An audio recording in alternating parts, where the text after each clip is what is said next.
All right, Tashi Delay, everybody, and welcome to Tibet Talks. I'm Ashwin Verghese of the International Campaign for Tibet, and I'm joined today by my ICT colleagues, our ICT President, Tencho Gatsola, and our ICT Research Analyst, Tenzin Norgela. Thank you all for joining us live on today's program. On today's episode of Tibet Talks, we're going to discuss a topic that many people in the Tibet community and the wider public have been focusing on over the past month: the mass protests in Derge County in eastern Tibet.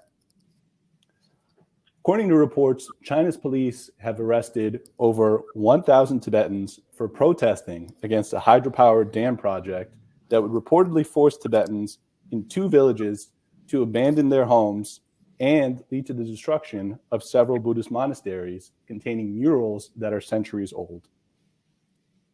On today's episode, we're going to talk about the protests, the future of the protesters, and the response by the international community to China's mass arrests. But once again, this is going to be an interactive discussion.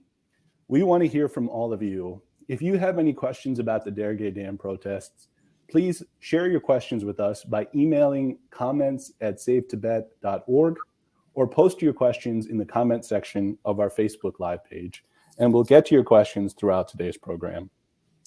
So before we start the conversation here, I'm going to try to share a video here, assuming everything is working okay. Let's see here.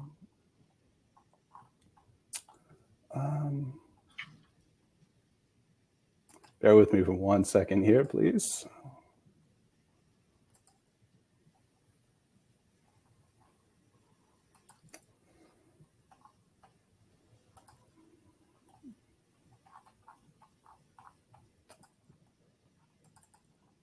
Okay, I think we should be.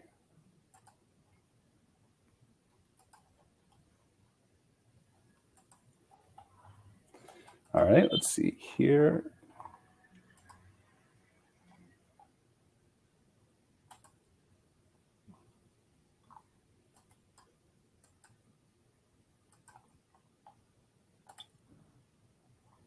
That's the video that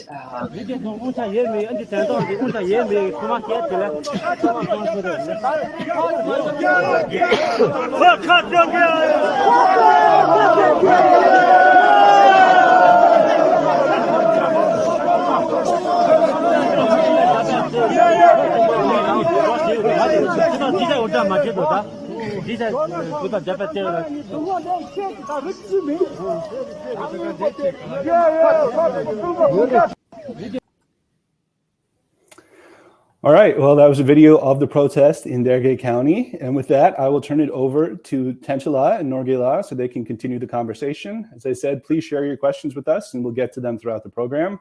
With that, Tenchola, please take it away. Thank you very much, Ashwin. So Norgela, for our viewers, Ashwin just shared a little bit of the video. Can you just put into context what we saw over there? It was a little difficult to see. Could you just explain what was going on? What we saw in the video clip was that it was like a mass gathering of Tibetans in that particular county, Derge County. I think it's estimated somewhere around 300 plus Tibetans who had gathered in front of the county government office, and they were basically appealing against having to relocate to another place because the local government had ordered them to relocate. So that's what we are seeing here in that clip.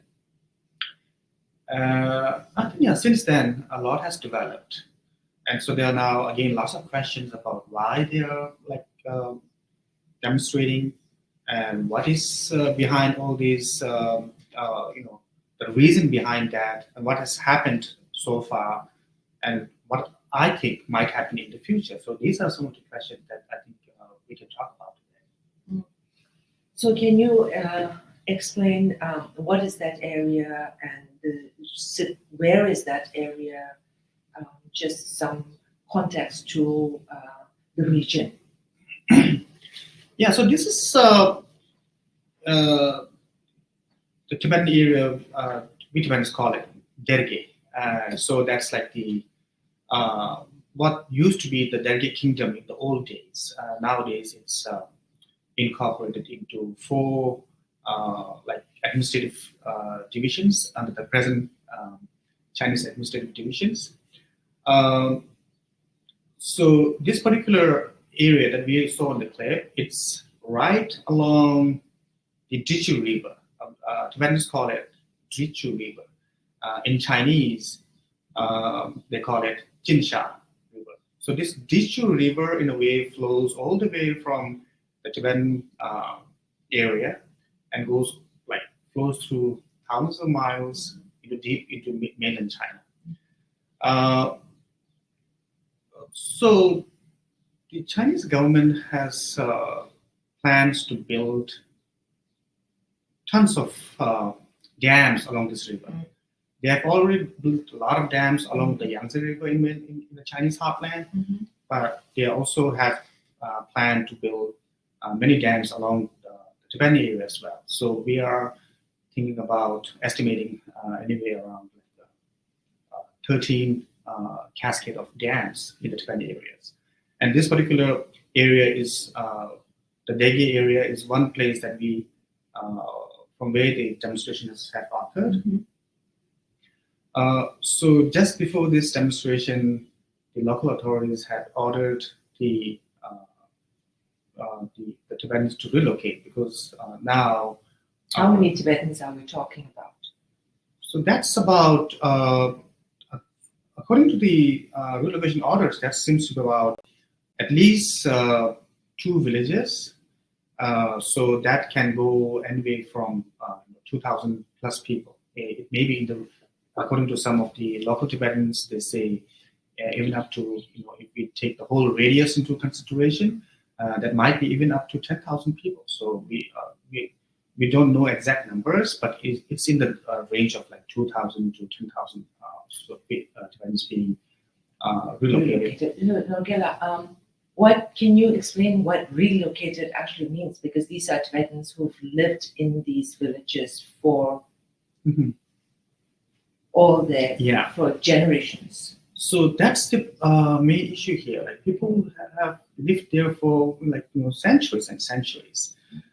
They have all the ancestors have lived in that particular area. So they are very, very emotionally, anyone is emotionally attached to their home. And in that particular area, the Tibetans over there are very, very concerned about having to relocate to a new area.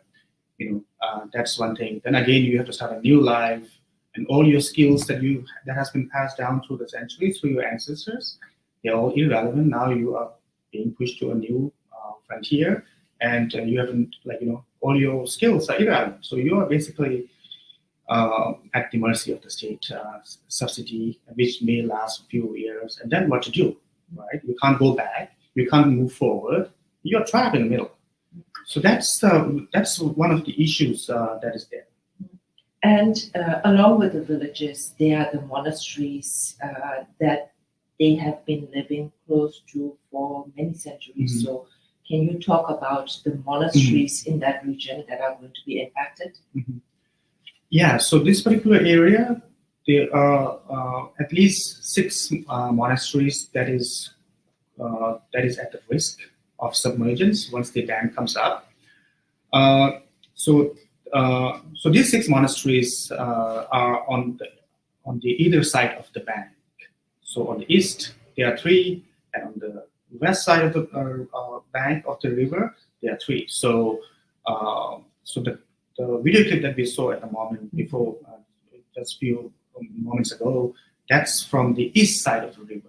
And then there's, of course, the west side of the river are also getting affected, but we have not seen or at least received some clips out of that. So these monasteries are very, very old monasteries, 6 of these, namely Ponte Monastery, Kardo, and Yena Monastery on the east side of the river, and Gunsar, Tashi, and Raten monasteries on the west side of the river. So many of these, almost all of these monasteries have very old histories. If we Can you trace- talk about the history of one of them? Because Yeah. I know you've been researching on all Yeah. of these monasteries. If we talk about, let's say, Onte Monastery, the Onte Monastery, the history, the oral history goes back all the way to 8th century during the Tibetan Emperor Trisong Detsen's time. That's in the 8th century. That's how the monastery, if you trace the history, that's where the origins are. So from 8th century onwards, these monasteries have been, people have been building it, preserving it over the years, and then there are developments in the Tibetan arts, and in terms of Onte Monastery, some of the murals, they are very, very old. That goes back to the 13th century. So 13th century, that's pretty old. So that's and then of course there are many other ancient relics, and on top of that, many objects, statues of religious significance. These are very, very sacred. These are all cultural heritage. So so the Tibetans are very anxious in that particular area that once these dams come up, all will be submerged, and so your heritage is being cut off basically in the name of modernity. So can you give us an update on after the protests? We heard almost 1,000 Tibetans were arrested. Can you tell us? Yeah. what So happened?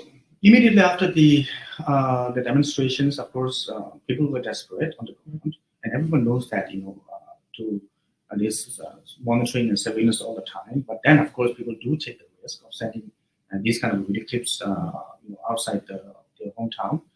And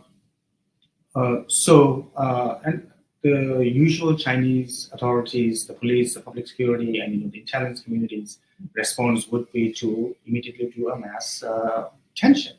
So that's why that there was a mass detention of about over 1,000 of the Tibetans from that area, and out of that 1,000, I think we don't know the exact number, but many seems to have been released after being given administrative detention. But then, of course, few of them seems to be still under detained and have been transferred to some other security facilities. So that is something that the Chinese police does. You throw a white net, and then you filter and look for the organizers. So that's what they are trying to do. Basically throw a white net, Capture everyone, question everyone. everyone, interrogate, find the organizers, and that's and once they find the organizers, they will be taken to another facility and for another detention.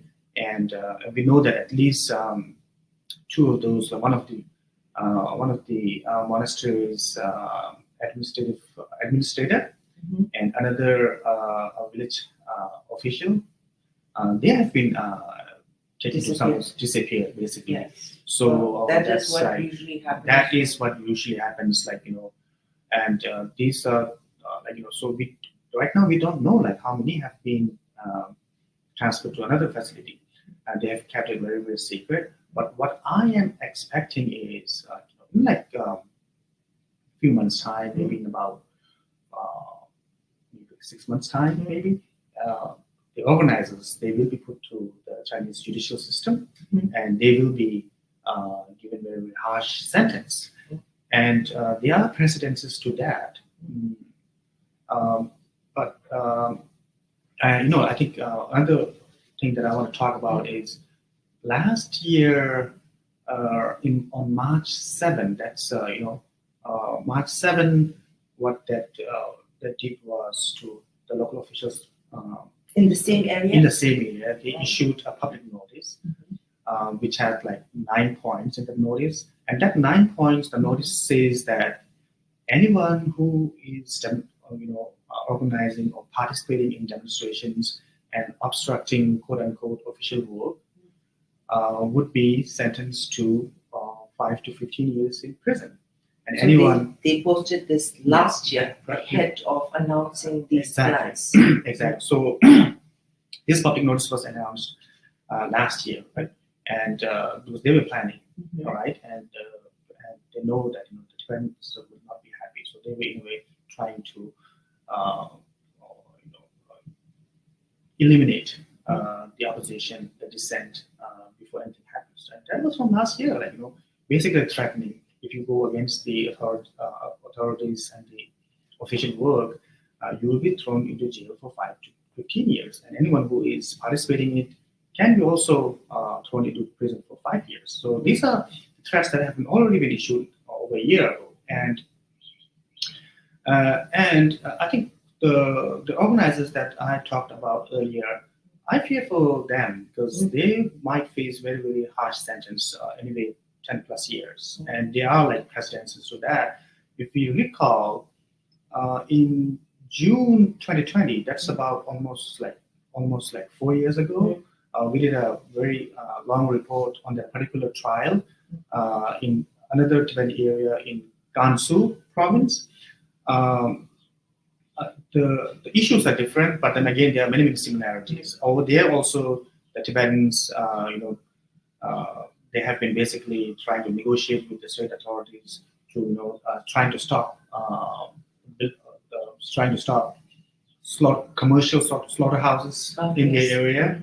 And of course, they were also trying to seek compensation to the damage to their properties because the officials, the government was trying to build these expressways, and they were like blasting all the mountains and everything, and their properties faced many damage. So they asked for compensation and asked the authorities to basically stop the project of the slaughterhouse.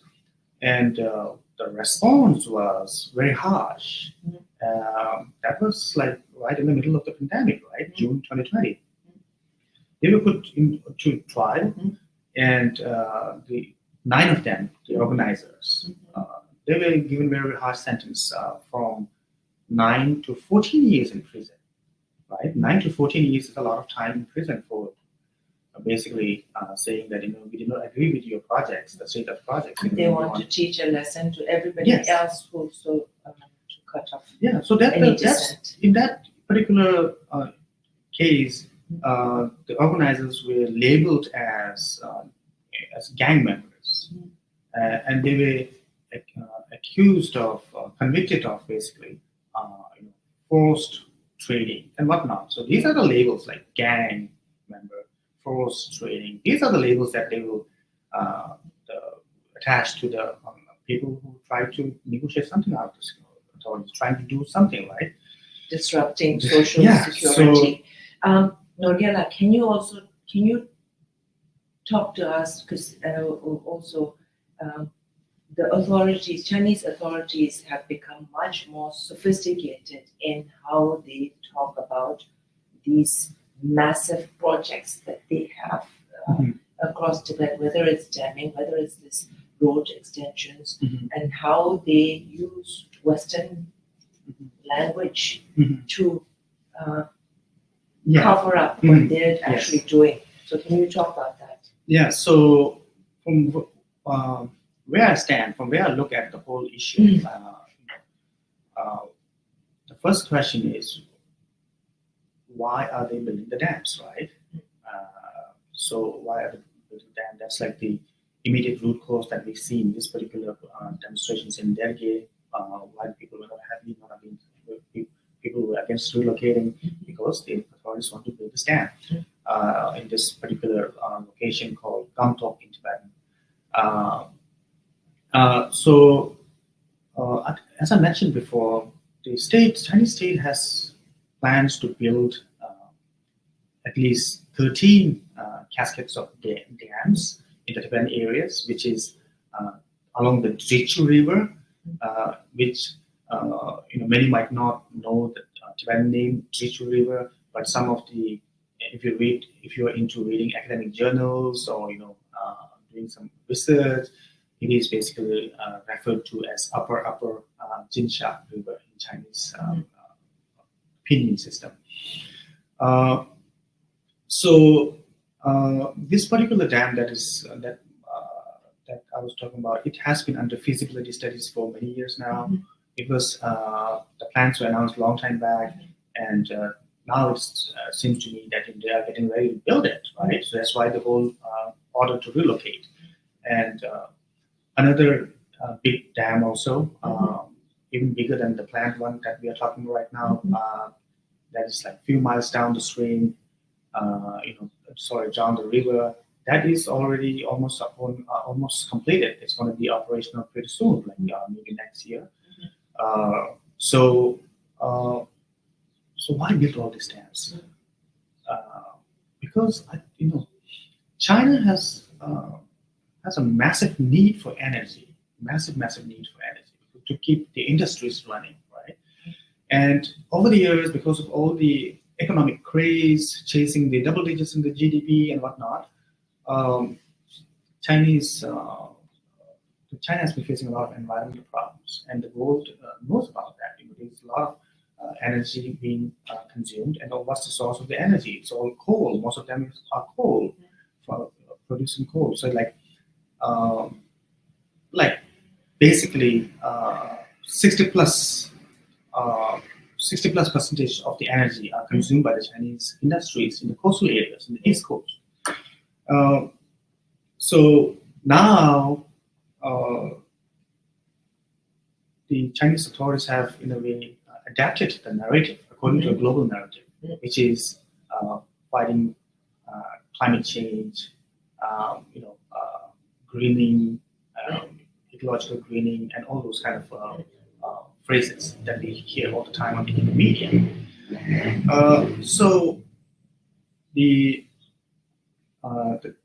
Chinese authorities have now started to use those global narratives and adapt it to the local situation. And since then, they've started to use this quote unquote ecological civilization, right? So they call it building dams and greening, and everything is bringing ecological civilization. And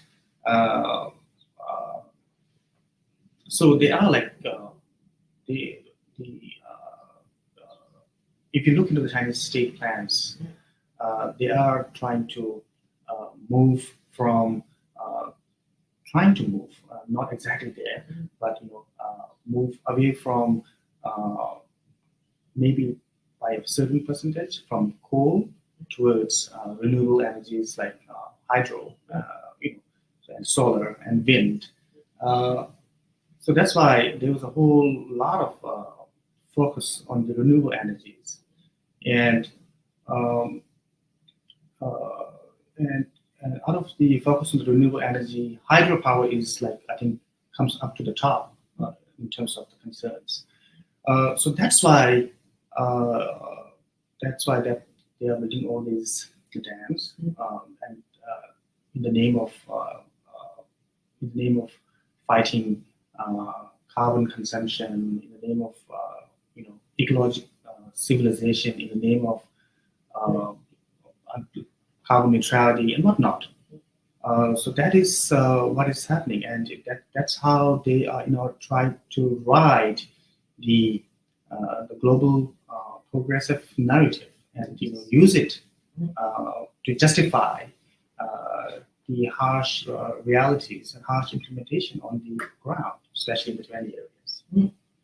Talking also along those same lines, talking about educating, and then the boarding schools, and then talking about alleviating poverty, and moving nomads out of their traditional ancestral grasslands.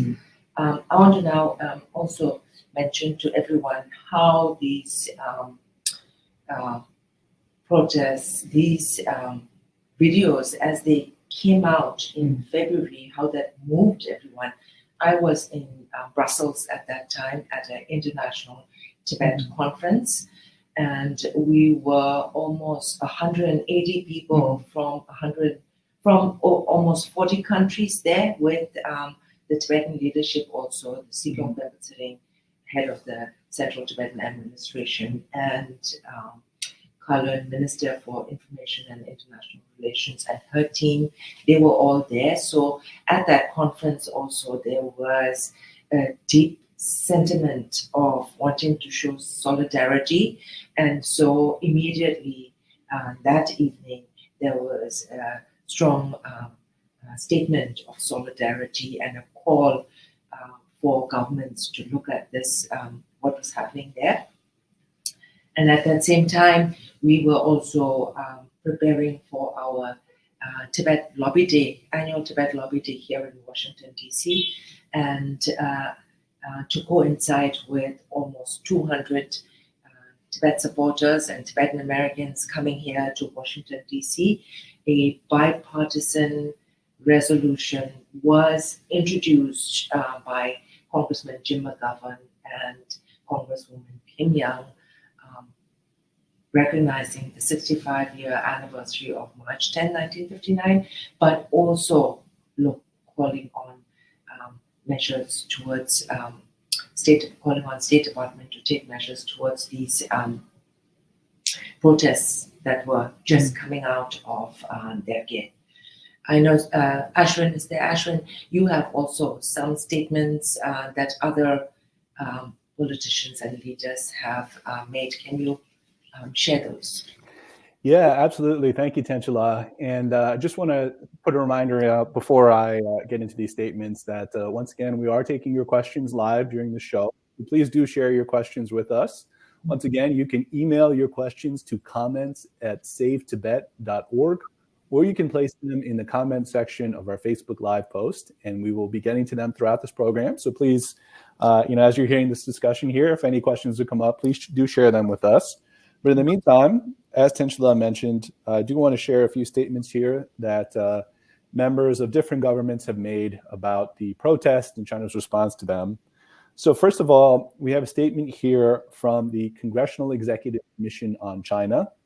The chair, Representative Chris Smith, the Republican of New Jersey, and the co-chair, Senator Jeff Merkley, Democrat from Oregon, they said, quote, "The chairs condemn the detentions of Tibetans in Derge for protesting the planned destruction of villages and monasteries, including Wantum Monastery and its ancient murals.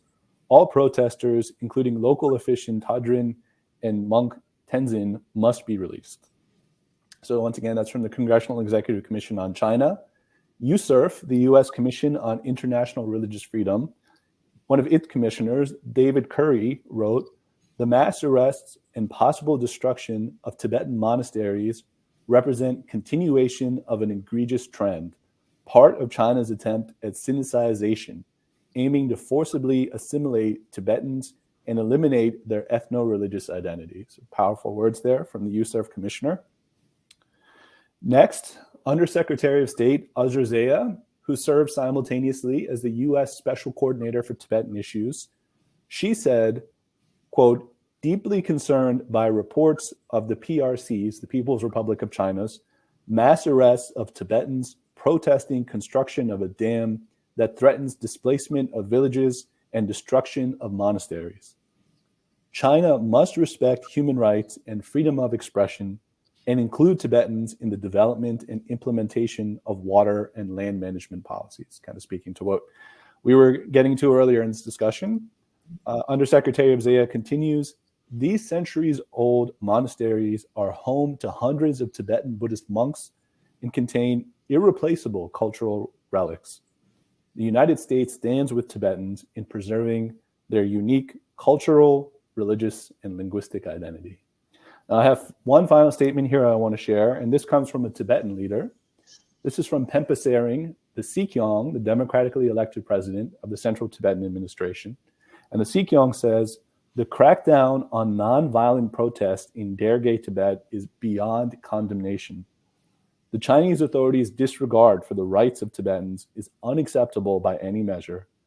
The punitive acts demonstrate China's prioritization of its ideology and interests over human rights. We call on the Chinese government to release all those detained and to respect the rights and aspirations of the Tibetan people." The world needs to hear the Tibetans' voices and confront the truth of Chinese misrule in Tibet. So those are just the sampling of statements from U.S. and Tibetan leaders. And with that, Tenshala, I'll turn it back over to you. Thank you, Ashwin. As Ashwin read those, I was reminded also of the video because it was unlike older Tibetans, all different ages, kneeling down and pleading to authorities to listen to their pleas. So it was really quite moving and strong, and to know that all of them were just taken away and arrested like that, and now the leaders will be charged. This is in this Derge region, but this goes to show how it could be. This could be anywhere in Tibet. Yes. So Norgela, can you, from your research and work that you're doing, focusing on Tibet, can you talk a little bit about how you see situation in Tibet today? Yeah, in Tibet, what I see is like a lot of the government is focused a lot on development, and to them they think that if you bring development and you solve the issue, the problem. That's what has been the thinking so far. Then that was main focus for the many decades now. But it is still a focus. But then again, there's still like another layer that is also like climbing up on top of that, because like now they are trying to walk along the thread of both development and security. So, because from the Chinese state's perspective, the dams that are being built in the Tibetan areas, these are development projects, right? These are all like in the Chinese 5-year economic plans, blueprints. So that's like the development outlook that the state authorities look at it. And then of course there is like the Tibetans who want to live their own life, who want to carry on their own traditions and cultural heritage, and who may not agree to the state plans. So to deal with that, there is another layer of the state policies of security, right? Anyone who opposes or shows disagreement with the state plans, or hinders "quote unquote" official work, would be immediately detained and given harsh sentences. So it's a kind of a repeated cyclical phenomena that I see in Tibet. So these have been going on for many years now. The Communist Party of China is very good at spinning things around. And since October 2022, during the 20th Party Congress, the CCP has come up with a new term called high quality development, right? So that's what we are now seeing is "quote unquote" high quality development. So that's where a lot of focus is.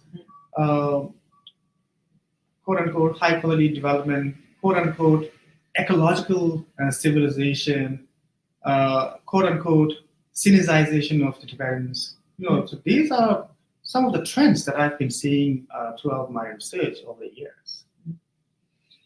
Yes, and then to mention also, I'm just back from Berlin just over the weekend, because we had ICT Germany's Snow Lion Award, where we recognized Tajun Tetong of Tibet Action Institute for her work, along with Dr. Gyalo, on talking about the boarding school systems across Tibetan areas. So this is a system in place that is now almost 1 million Mhm. Tibetan children are placed in this, where young Tibetan children are not even speaking Tibetan language now. Mhm. And that's something that is in focus, even with many international governments raising it, and even at the UN. So that's something difficult to deny on the Chinese side. Yes? Can you talk Yeah, about that? definitely. The civilization in from the Chinese perspective has many levels in this term. So one of the levels that we are seeing is in terms of making Tibetans Chinese, so that they can by making them basically speak and think in Chinese, and it's a gradual, long-term project of shifting and changing the mindset of the Tibetans. It's not something sudden. That's something that's going to happen in like 5-10 years. This is like very long-term plan. They're planning in generations down the line. So many of these children in Tibet now who go through these state boarding schools. In the state boarding schools, the curriculum and all the are being designed by, of course, according to the government, and they are instructed, and the medium of instruction and most of the back and forth dialogue, whatever happens, is mostly in Chinese. Of course, they are Tibetan as a language is also being taught as a subject, but not as the main mode of communication, right? So then, of course, many of these children are also boarded in these state boarding schools. Mhm. They don't go to their families. Maybe like they are able to visit their families once a month, or maybe like once a quarter, something like that. But most of the time, 24/7, they are in these boarding schools where there's a lot of brainwashing going on. And when they These do are it, 5 years. these are like once you put a kid from a kindergarten level, once they graduate from the high school, you have already put them through over a decade in these boarding schools, right? That's enough time to brainwash them. And then you will go to the universities. Again, there will be a lot of, because now they would be going into the mainstream Chinese academic system institutions, and there would be there is no option but to read, write, think, speak Chinese, right? So that's how the state plans, like gradually over the years, through decades, and then the goal is to make them forget their own cultural language and make them speak Chinese language, which is quote unquote the national common language, right? So it's in a way trying to build build a unified or uniformity in terms of the languages being used across China. And of course, since Tibet is now under the occupation of China, they also want the Tibetans to live, think, speak, write, talk Chinese. So that's what the plan is. Yes.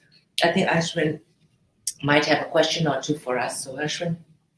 We do indeed. Thank you to all of our questioners on social media.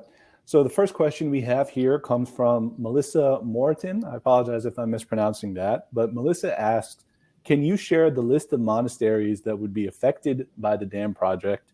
And does this include the Derge Parkong? Oh, at the moment, as of I know, Derge Parkang is not at risk because of this dam project. So the 6 monasteries that are at risk are Onte Monastery, Yena Monastery, Kardo Monastery on the Derge side, on the east side of the river. So that's the thing. The river is Drichu River's where it flows. East side is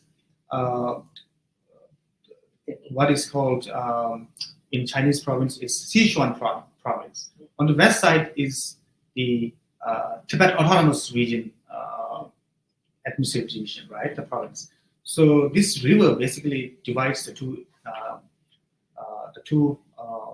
provinces, Tibet, or should I say like region and province. the Tibet Autonomous Region and Sichuan Province. So Onto, Yana, and Khartoum, they fall under Derge County in Sichuan Province under the Khansi Tibet Autonomous Prefecture and City. And then on the west side are Gwensar, Tashi, and Raten monasteries. These are on the west side of the river, which falls under the Jomta County, present-day Jomta County, under Tibet Autonomous Region. Right now, Jomta County is part of Tibet Autonomous Region, but if you look back at history, Jomta is basically a part of the Derge County, Derge Kingdom in the old days. So, as I mentioned earlier, the traditional Derge Kingdom is now found in present day in Tibet Autonomous Region under the Jomta County, then in Derge County under Sichuan, then another part under Qinghai Province, and so it's basically like incorporated into 4 different administrative divisions. So yeah, to answer the question, Derge Parkang is not at risk, at least for now that I know of. So I think that's part of what makes it so difficult to pinpoint things when the Chinese have redesigned the map of Tibet, Yes. and also renamed most of the places so that if you're a Tibetan trying to go back to an ancestral region, that name does not exist on maps or anywhere now, and you have to kind of trace what the Chinese name is for those regions. So That's a lot of difficulty that we face. Like, when we talk about that particular area, people come with different perspectives. Someone might be talking in terms of the current administrative division. Someone might be talking about the traditional area, and then then there are people like me who try to merge everything to make sense of connect the dots. So that's like a huge challenge in trying to find information and trying to communicate, because now the traditional areas are all spread across different Chinese administrative divisions. So it's very, very hard to pinpoint. And there's a lot of miscommunications, because people look at it differently from this, although they are looking at the same thing. Thank you both. Thank you. Those were very valuable insights, and thank you as well to Melissa for that question. We have another question here from Connie Orcutt. Connie is, of course, a longtime viewer of the show, so thank you so much, Connie, for being with us again. Connie asked, how would this cascade of dams adversely affect downstream locales, countries? Are there means by which they can exert pressure on China to stop this? How it's going to affect the downstream places? So this Drichu River, which once it flows down into China, it becomes Yangtze River in China. It basically it's not a transnational river, unlike the other rivers that originate from Tibet, like Mekong and Salween. These rivers, and also like Brahmaputra, these rivers are trans-border rivers. But Drichu does not flow into other country. It flows from Tibet all the way into China. And so Drichu River, this river basically, like, when I talk to environmentalists, they say this river is on the verge of becoming a dead river. It's a very, very long river. I think if you look into the data, maybe like on the top 3 or 5 or whatever, longest river in the world. But they have been building so many dams on it, like 3 gorgeous dams. Like, it's a monster dam, like which generates about 22 gigawatt of power. It's monster dam. And then there's Baihatan Dam, further upstream. Then there's, like, if you go further up and up, it comes into the Tibetan areas. So what will happen to to the river. That's what many of the environmentalists are concerned about. You build dams upon dams and dams and dams, cascades, cascades, but you are thinking the current needs, the economic needs. You're not thinking about the long-term generational needs. Who cares about generations, right? They have not seen it. So all they care about right now is to think about the current economic situation. So what I'm trying to say is what's going to happen in the future. We are at the mercy of the nature. No matter how smart, how creative humans try to be in terms of their creativity, in terms of their technology, at the end of the day, nature. We are at the mercy of nature. And nature, when it strikes in like hard. So who knows? That's all I can say. Yeah, thank you so much. And thanks again for that question, Connie. And do want to share at least one more question here. Just pull this up here. So the question comes in from Elara Avalon. Thank you for your question. Thanks for watching. Question is, I have read that China's economy has been suffering lately. Will that slow down dam construction? Unfortunately, I don't think so. It is, of course, the Chinese economy is slowing down. The current, in my opinion, the current number one problem, top priority for Xi Jinping would be economy, because that's been suffering a lot. But would that stop the construction of the dams? I don't think so, unfortunately. On the contrary, they may try to make use of this crisis to justify again building more dams, right? Because now building dams will be attached to economic development, and then which will be attached to improving the standard of life of the Chinese. So it's like a vicious cycle that goes on and on and on. But what I do think is, if the Chinese authorities, they are smart, they can manage these crises very well, right? Instead of building more dams and creating another set of problems to solve another problem, they can solve it smartly. They can work to reduce the demand for electricity, right? They can manage these the demands side of the energy, and there are many techniques to do that. And then there are, of course, there are developments in technology also, which they can make use of.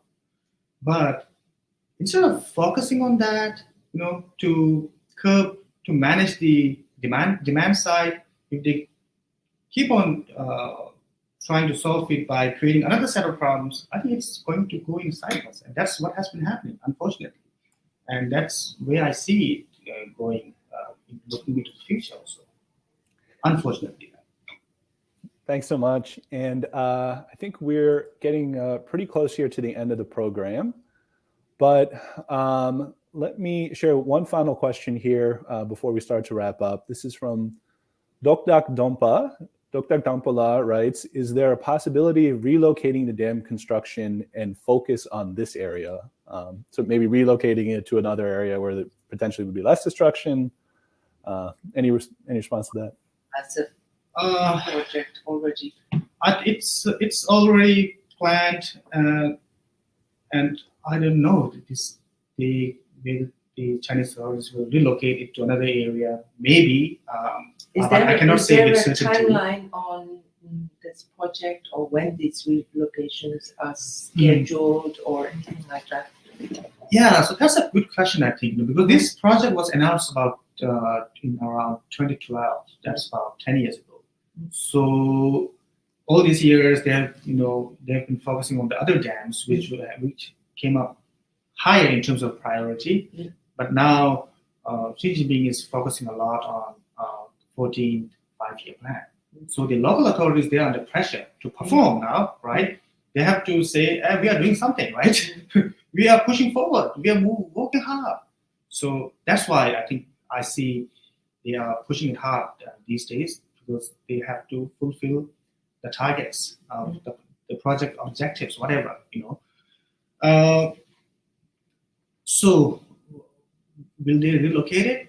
Maybe if there is enough pressure, from the Tibetans, and if there's enough pressure from the international community, we can work towards and try to stop this dam if possible. If not, we can push it back as much as possible we can. So that's something that I can think of. Then, of course, we have to also provide solutions to the Chinese authorities, right? Because Tibetans were not part of the environmental problems in China.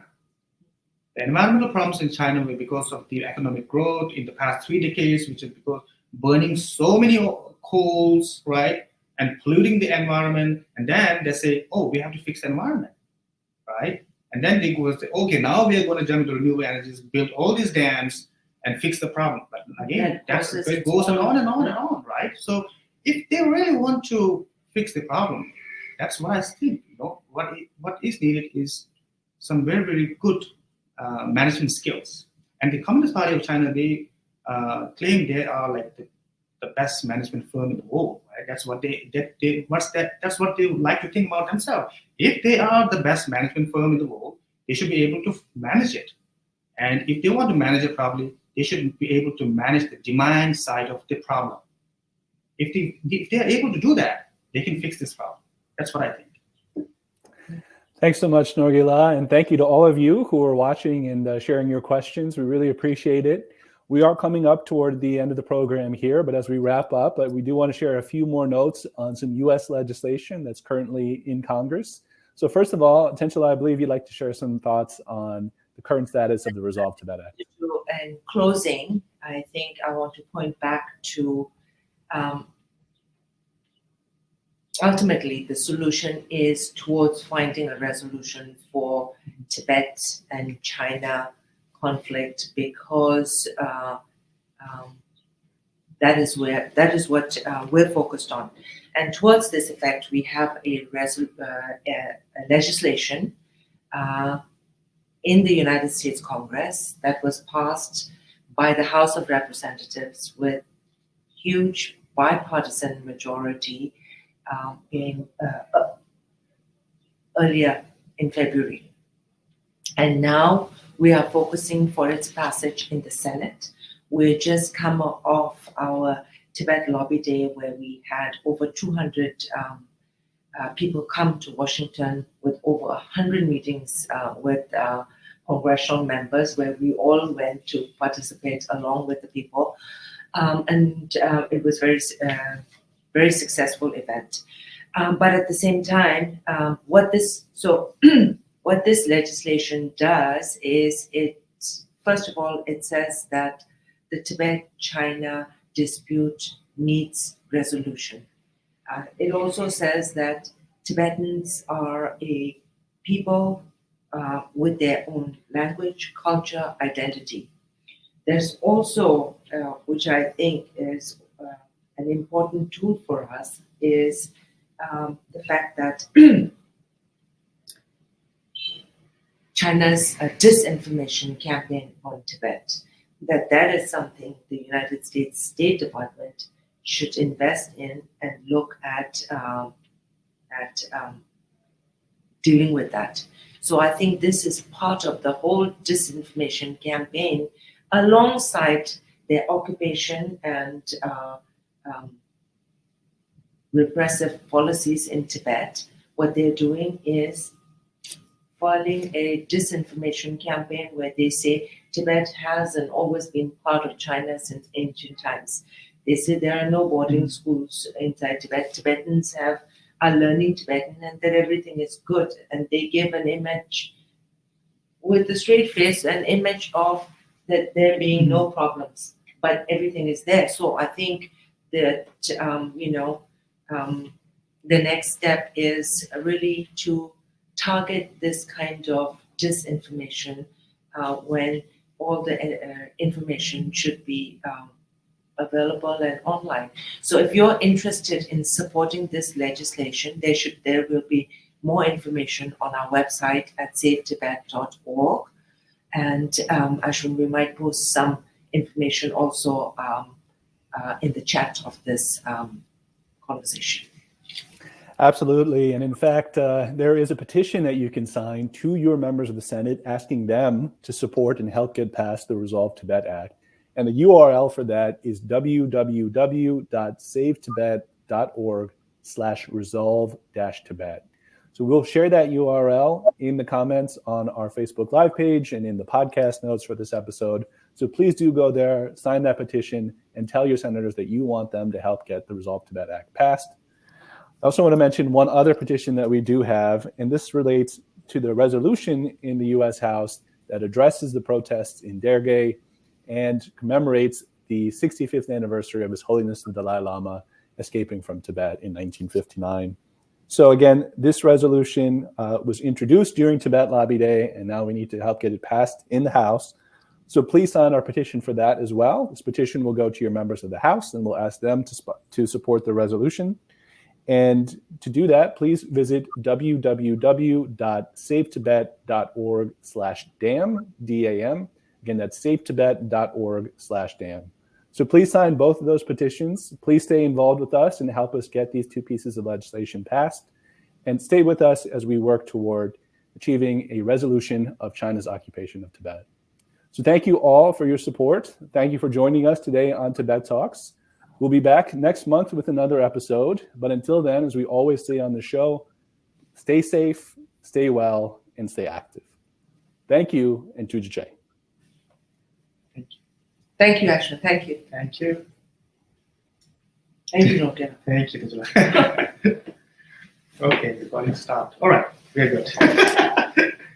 Ay, yo.